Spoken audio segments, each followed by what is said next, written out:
Talisman Sabre war games are slowly resuming after this helicopter crash. The multi-nation exercise is considered our biggest and most important in preparing for conflict, especially with the rise of China. But closer to Beijing, the drums of war are beating louder. On the surface, everything looks tranquil. But like all Taiwanese, grandfather Charles Huang and his granddaughter Ellie are in the shadow of a large and looming threat. For 72 years, Charles has lived with the uncertainty all Taiwanese know. He worries his granddaughter will do the same. She tells me she's 3 years old, but her innocent eyes don't know the fear her grandfather has for the future. War. I'm very worried. Do you worry about Taiwan's future at all? Safety? Yeah, to be honest, I feel nervous about the future. Life on the edge with a powerful, unfriendly neighbour just 130 kilometres away across a thin stretch of water.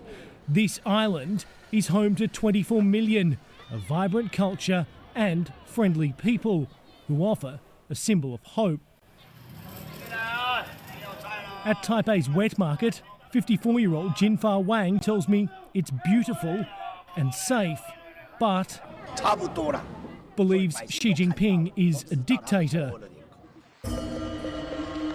He wants what he calls reunification. That's Chinese whispers for a Communist Party takeover of Taiwan.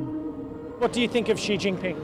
Yeah, he's insane. I mean, China's president has told his troops to be ready by 2027, but that doesn't mean that's when he'll make a military move on Taiwan, or even if he will at all.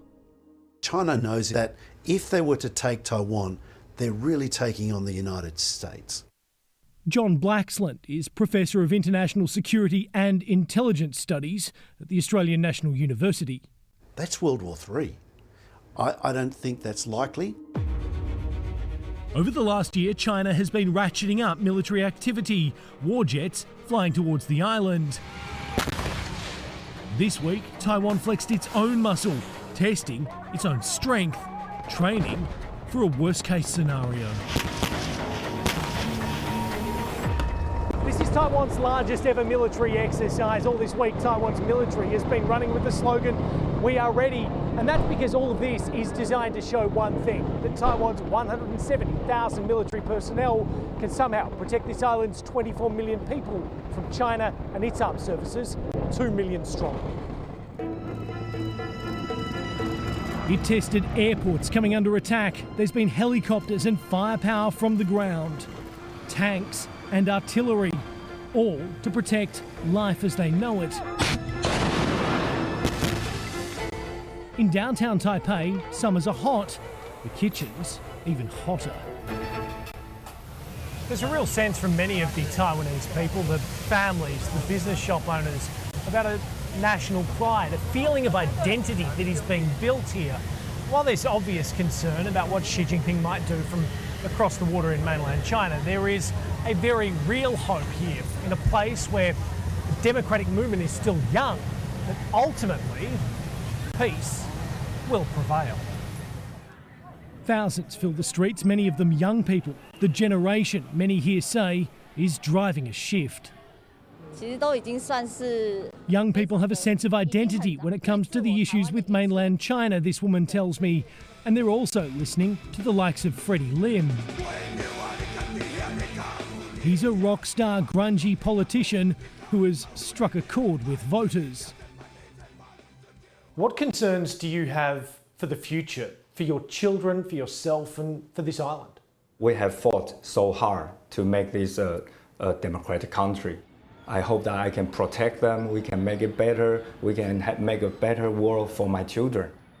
There is a driving force in this society that we try to, especially in the young people, that we try to make Taiwan better and to prove to the world that no matter how the world look at us, no matter how China try to block our way, we can still make this country better.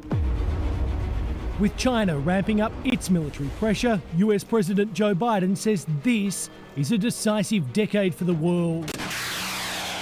Underlining that point, Operation Talisman Sabre is bringing Australia, the US and allies together for war games of their own, watching from the Coral Sea this Chinese spy ship.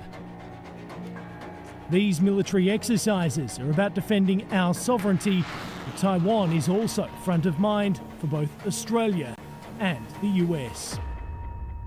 So the stakes are high. The stakes are really high. No one knows that more than the citizens of Taiwan. I'm afraid Taiwan. You're afraid for Taiwan? Yeah, recently.